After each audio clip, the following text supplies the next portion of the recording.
I ended my engagement to my fiancée.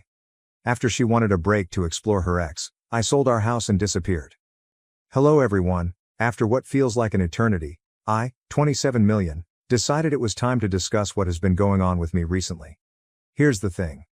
Until lately, I thought I was marrying the love of my life, Tessa, 26F. We'd been together for 4 years, and for the most part, I thought we were solid. But now I'm sitting here, wondering why I didn't see this coming sooner. Tessa and I met at a birthday celebration, introduced by a mutual friend. She was humorous, confident, and had a no-nonsense approach that I enjoyed. I'd dated previously, but no one connected with me as she did. We hit it off quickly and moved in together after a year. Things felt natural, as if we were all on the same page about professions, marriage, and eventually creating a family. She was a freelance graphic designer, and I worked as a project manager for a technology business, so our schedules were very similar. Life wasn't glamorous, but it was enjoyable. We had been discussing getting married for a time, but it wasn't until last year that I proposed. Nothing fancy, just a simple supper at home for the two of us. Tessa seems thrilled. She cried, hugged me, and agreed. That night, we began to envision our future. A fall wedding, a limited guest list, and this charming little site by the lake. It seemed like everything was falling into place, or so I thought. The initial red flags were little and evident. They were little sneaky flaws that I ignored because I didn't want to overthink. For example, Tessa's enthusiasm for wedding preparation faded after a few months. She was all in at first, sending me Pinterest boards, searching through wedding outfits, and asking about small details like whether I preferred tulips or roses for the centerpieces. But suddenly it simply stopped.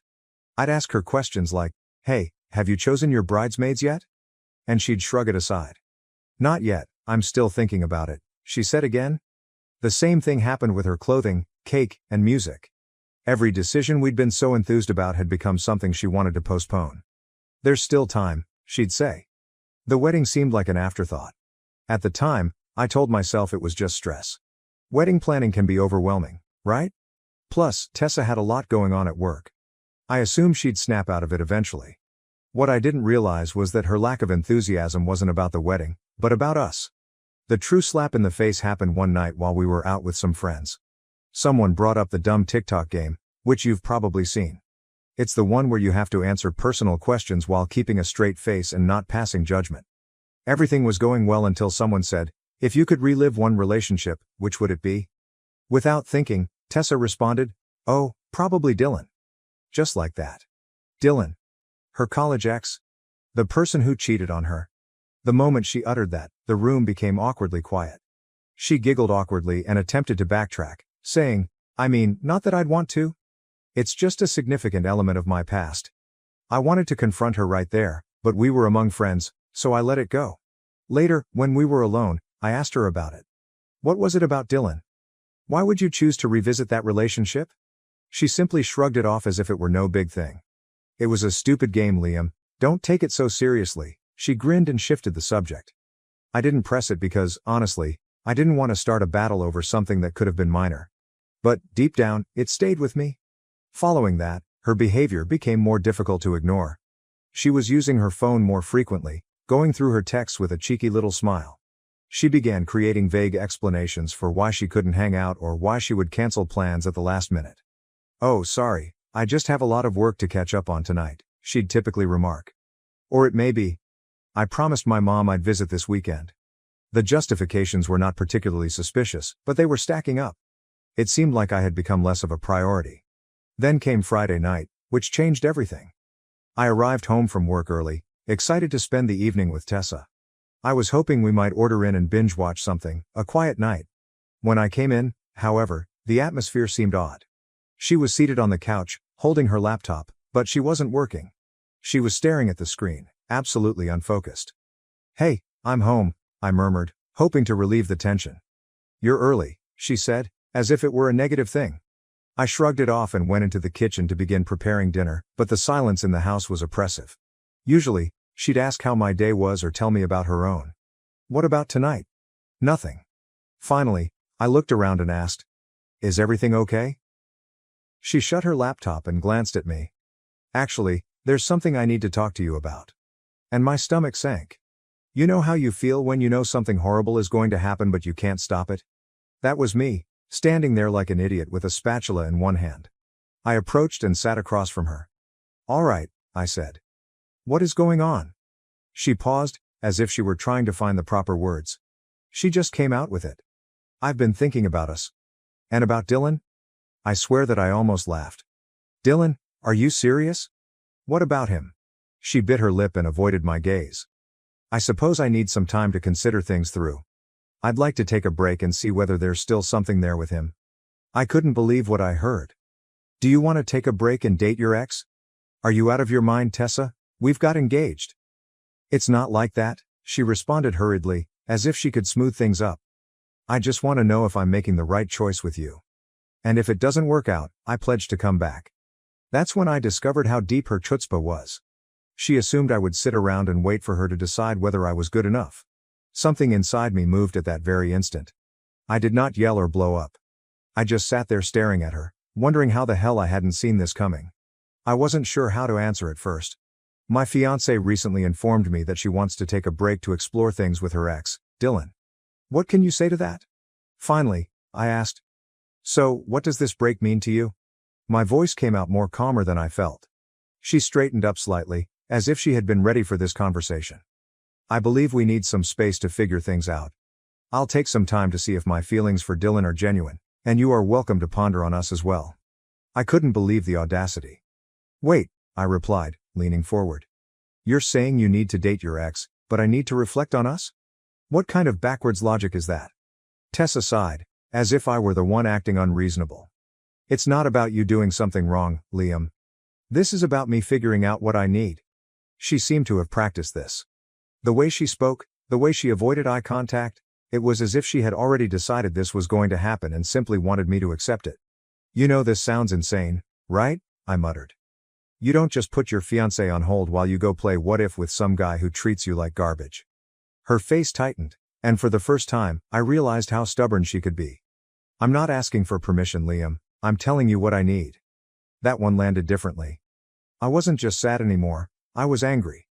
I stood up and began pacing, hoping to calm myself down. "So what, Tessa? You're just going to pack a bag and head over to Dylan's place? Is that your big plan?" "No," she insisted. "It's not like that, I don't know what it looks like yet, but I need clarity before we move forward. I owe it to myself to know I'm making the right decision." "You owe it to yourself?" I asked, laughing cruelly. "And what about what you owe me?" "We're engaged, Tessa. We're supposed to be building a life together, and now you're telling me you need to test drive your ex to make sure I'm good enough?" "I never said you weren't good enough," she replied, her voice rising. "But if we're going to spend the rest of our lives together, I have to be certain. And right now I'm not." That was it. She wasn't simply interested in exploring things with Dylan, she was also unsure about me. Even after 4 years together and all of our plans, she was still unsure. It struck me all at once. She hadn't realized how painful and stupid her plea was. She believed this was reasonable, that I'd just sit there while she figured out whatever foolishness was going through her head. I stopped pacing and glanced at her, really stared at her. "You know what?" "Sure," I responded, my tone bland. "Take your break." She blinked, surprised by how quickly I agreed. "Liam, I'm not trying to hurt you. I need space to figure things out." I nodded and kept my expression bland. "All right. If that's what you need." She paused, as if she expected me to argue or fight for her. When I didn't, she stood up, took out her laptop, and murmured, "I'll stay at my mom's for a bit. This isn't forever. We'll talk when I've had some time." "Okay," I replied simply. She looked at me, wondering how to answer, and then disappeared into the bedroom. I could hear her moving around and throwing items into a bag. I remained calm on the couch, but my mind was already turning. If she really wants a break, that's okay. Let her have it. Several minutes later, I heard the front door close. She was gone, perhaps believing she had abandoned me here to wait and worry. She had no idea I was not going to sit around and do nothing. She could have her fantasy, but I had other ideas now. I'll provide an update once I've set some things in motion. This is not going to end the way she expects it to. Update 1. Thank you for your feedback and suggestions on my last post. A lot has happened this week, and I'd like to report how things are going. First and foremost, I want to thank everyone in this community for their wonderful support. Many of you mentioned that I don't just sit around waiting, and you were correct. I've been busy putting everything into motion. First, I called my pal Noah. He's been my best friend since college, and he's not the type of man to sugarcoat things. After hearing the full story, he brought over pizza, and we spent the entire night scheming. Dude, you realize she's going to try to crawl back once things don't work out with Dylan, right? Noah reminded him. He was correct, of course. The more we talked, the more obvious it became that I needed to be proactive. This was not about vengeance, it was about regaining control of my life. I began with the house. Tessa doesn't seem to recall that it's entirely in my name. She loves to act as if it's our home, always talking about the curtains and paint colors she chose, yet I'm the one who pays the mortgage. I phoned a realtor first thing Monday morning. The realtor came by to see the property, and we decided to list it right away. The market in our neighborhood is now hot, and we already have several potential purchasers. Tessa has no idea. She probably believes I'm sitting here in our shared home, waiting for her to sort out her feelings. The next step was to gradually remove her from my life. You remember the Live Laugh Love placards she insisted on putting up? Gone. Did she have to have those beautiful throw pillows? Donated. Her clothing and personal belongings that she left behind? I carefully packaged them all up. But this is where I became strategic. Instead of just dropping her belongings off at her mother's house or having her come fetch them, I hired a moving company. They took everything to her mother's house and left a short note. Here's your stuff. Good luck with Dylan. I know some of you may think this is petty, but I disagree. I'm not being vengeful, I'm being efficient. She wanted some room to think things through? Well, she's got it, literally. The most fascinating moment came when mutual friends began asking questions. Instead of playing the victim or slandering her, I simply stated the truth. Tessa decided she needed to explore things with her ex before committing to marriage. I decided I deserve better than being someone's backup plan. You should watch how people respond to that. No drama, no accusations, just facts. It's amazing how rapidly the story changes when you don't try to control it. I've also been making moves at work. I applied for a position at our West Coast office that I'd been considering for a long time. If the house sells, which seems quite likely, and I get this job, I'll be starting over on the other side of the country. Tessa has attempted to contact me several times this week, first with lighthearted texts like, "Hope you're doing okay," and progressing to progressively concerned messages when she learned I was actually making changes rather than simply waiting around. Yesterday, she was in a panic when her mother informed her that the boxes had been delivered. "What are you doing? Why are you acting like this is over?" I kept my response simple. "Because it is over, Tessa. You made your choice, and now I'm making mine." She began crying, claiming that she simply wanted time to figure things out, that I was being quick, and that this was not what she meant when she asked for a break. "What did you expect?" I questioned her. "That I'd sit here like a faithful puppy while you test drove your ex? That's not how this works." "But what if I realize you're the one I want?" She was weeping. "Then you'll have learned a valuable lesson about not taking people for granted," I said before hanging up the phone. The weird thing is that I'm no longer upset. Instead, I feel liberated. Every box I pack, every move I make feels like I'm reclaiming parts of myself that I didn't realize I'd given up. Noah came by again yesterday to assist me with packing the house. He also saw the change in me. "You seem different," he observed. "More focused?" He's correct. I'm different. When Tessa first revealed her desire to pursue things with Dylan, I felt like my world was falling. Now I see it wasn't my world collapsing, but rather the false reality I'd been living in finally disintegrating. I have more things in the works, but I will hold them for the next update. For the time being, I'll simply say this. Sometimes the greatest way to respond to someone treating you as an option is to completely remove yourself from their list of options. Stay tuned. This narrative hasn't ended yet, and I have a feeling Tessa is finding that her break to straighten things out isn't going to go nearly as planned. Update 2. I appreciate all of the feedback on my recent update. Things have escalated significantly, and I'd like to tell you how the situation has evolved. Remember how I mentioned applying for the West Coast position? Okay, I got it. The timing could not be better. The house is under contract, and the closing is slated for next month. But that's only the beginning. What's particularly interesting is how Tessa's Dylan exploration is unfolding. Through mutual connections, I discovered that their restored passion isn't quite the fairy tale she envisioned. Apparently, 4 years haven't changed him much. He's still the untrustworthy guy who cheated on her in college. But here's when it gets good. Tessa has attempted to control the narrative on social media. She has been sharing vague, inspiring phrases about finding yourself and following your heart. So I decided to play the same game, but with a twist.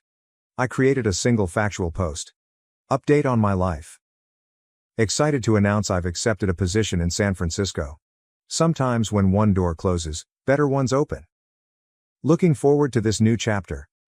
The comments and texts began pouring in. People congratulated me, inquired about the relocation, and, of course, wondered about Tessa. I kept my answers basic and honest. We're no longer together. She wanted to explore other options, so I'm exploring mine too. This set off a fantastic chain reaction in our social circle. Remember those friends who weren't sure about the situation? Watching me handle this with grace as Tessa shares cryptic relationship quotations completely changed the atmosphere. Then came the professional consequences. Tessa's freelance design employment is primarily based on recommendations and networking. Sarah, 29F, a mutual contact in the computer field who used to refer many clients to Tessa, contacted me. I need to know what happened, Sarah explained over coffee. Tessa's telling people you're having a temporary separation to grow individually, but something feels off. I shared Sarah Tessa's note about wanting to date Dylan. Sarah's look said it all. She did not believe it. By the end of the week, numerous potential clients had pushed back their projects with Tessa, not because I said anything nasty, but because, honestly, who wants to work with someone who takes commitment so lightly? Tessa sensed the shift. Her texts become more frequent and frantic. Why are you telling people about Dylan? You're ruining my reputation. This isn't fair, I just needed time to think. I answered to the last one. You got what you wanted, time and space, how I spend mine is no longer your concern. Then came the turning point. Dylan, in his wonderful wisdom, shared a photo of them together at the restaurant where Tessa and I had our first date. It was evident she was attempting to recreate our history with him. It was both sad and funny. The post didn't last long, but the damage was done. Our friends witnessed it, and the remaining few individuals who supported Tessa's finding myself story lost respect for her. Even her own sister contacted me. I'm so sorry about how she's handling this. You deserve better. What is the most satisfying part? I didn't have to be vengeful. I simply lived my life freely and honestly, whereas Tessa attempted to play both sides. The truth has a way of emerging. She visited my office yesterday. Dylan seemed to have already revealed his true colors, flirting with other women, being untrustworthy, a familiar story. She was crying. I made a huge mistake, she cried. I was scared of commitment. I thought I needed to know if there was something better out there, but I was wrong. You're the best thing that ever happened to me. I simply gazed at her calmly. No, Tessa. The best thing that ever happened to me was you showing your true colors before we got married. She attempted to argue, claiming that we could fix this, that she would go to counseling, and that she would prove she could be trusted again. I simply shook my head. You don't get it, do you? This isn't about Dylan anymore. This is about you thinking you could keep me as a backup while you explore your options. That's not love, that's convenience. She left my office distraught, but I felt better than ever. The house closes next week, the majority of my belongings are packed, and my new life in San Francisco begins in a month. The funny thing is that some folks think I'm being overly tough. Everyone makes mistakes, they explain. However, this was not a mistake, it was a choice. There are actually several options available. Each time she texted Dylan. Every time, she lied about where she was. She spent every second planning to put our romance on hold. These were all options. I'll provide another update once the move is complete. For the time being, I'll leave you with this. Sometimes the best revenge isn't getting even, but rather getting better. And this is exactly what I'm doing. Next update. Update 3. Thank you for following my journey. This will be my final update, and I have some interesting developments to report. San Francisco is everything I imagined it would be. My new apartment has a stunning view of the bay, and the tech scene here is fantastic. My new office team is fantastic. It's refreshing to be around people who prioritize growth and innovation over drama. But first, let me catch you up on how things ended back home. The closing went smoothly, and the house actually sold for more than the asking price. It was interesting to see Tessa's reaction after finding out through mutual friends. She didn't believe I'd sold the house until she drove by and saw the new owners move in. Here's where it got really interesting. Remember Dylan? He reached out to me, of all people. He sent me a long message about how he never meant to cause problems and that Tessa had contacted him first, months before she requested the break. Tessa had been planning her little exploration for quite some time. She had been messaging Dylan for months, carefully laying the groundwork for her backup strategy. What's with the irony? Dylan ended their relationship because, as he put it, if she could do this to you, she could do it to anyone. Tessa's professional fallout has been significant. Remember all the clients she'd lined up? Most of them discovered other designers, not because I said anything, but because word spreads in the industry. One of her largest clients really contacted me. We heard what happened with the engagement, they told us. We're looking for someone who can commit to long-term projects. Do you know any reliable designers? I recommended a talented acquaintance of mine, and she received the contract. Karma, I suppose. Tessa's social media meltdown has been something to see. Then came the sorrowful quotations about losing your sweetheart, followed by angry posts about toxic people who can't handle growth. Finally, she made urgent attempts to show everyone how delighted she was. The final one was quite interesting. She wrote about beginning her own design firm. 3 days later, she began sending out job applications. Last week, her sister contacted me again. Tessa has apparently been staying with their parents, stating she needs time to heal from our separation. Her sister's exact words were, "She really thought you'd wait for her. When you sold the house and moved, it broke her fantasy completely." The most reassuring moment occurred during a video call with our old friend group. They were telling me about local gossip, and someone described seeing Tessa at a coffee shop, explaining to a potential customer why her portfolio website was down. Apparently, she forgot that I was the one who set it up and maintained it. She couldn't figure out how to restore her hosting membership when it expired. Not my concern anymore. My new life here is coming together well. I've joined a local rock climbing club, begun taking Spanish lessons, and even adopted a dog from a local shelter. His name is Zeus, and he's a greater companion than my ex-fiancée. The tech community here is really inviting. Last week, I was invited to speak at a developer conference, which would not have happened if I had stayed at home.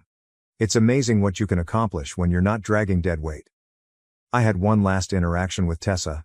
She sent me an email requesting some old images from our shared cloud storage. I had previously downloaded what I wanted and terminated the account several weeks ago. Her email stated, "I know you're trying to erase me from your life, but you can't just delete our memories. Those 4 years meant something." My reply was simple. "You're right. Those years taught me what I don't want in a partner. Thanks for the lesson." Some mutual acquaintances believe I am being very harsh and should be more understanding of her moment of confusion. However, that wasn't a moment. It was a calculated decision to keep me as a safety net while she pursued what she believed to be a better option. What is the most important thing I've learned from all of this? Sometimes the worst things that happen to you result in the best outcomes. If Tessa hadn't shown her true colors, I could have married her, only to learn her genuine personality years later, possibly with children in the mix. Instead, I'm in a lovely city with a wonderful job, making new friends, and feeling optimistic about the future. The anguish of betrayal has been replaced by thankfulness for the gunshot avoided. Thank you to everyone who has followed the story and offered advice. Your encouragement helped me remain strong when I might have faltered. And for anyone going through a similar situation, know this. When someone shows you who they are, believe them the first time. Don't wait around for them to alter their mind about you. Life is too short to be someone's backup plan.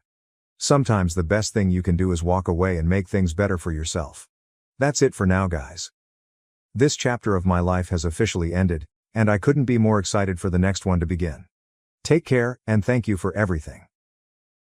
Thank you for watching. If you haven't subscribed yet, please do so and hit the notification bell to stay updated with more shocking real-life stories happening around you.